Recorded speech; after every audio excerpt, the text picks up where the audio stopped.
serbisyo nga way giatrasan, pangalagad nga adunay integridad. The People's Governor in Action.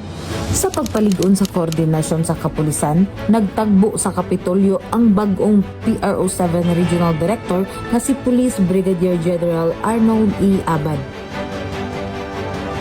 Sa pagtinabangay sa pagpanalipod sa kalikupan, nitambong si People's Governor Pambari 4 sa Climate Action Summit 2026.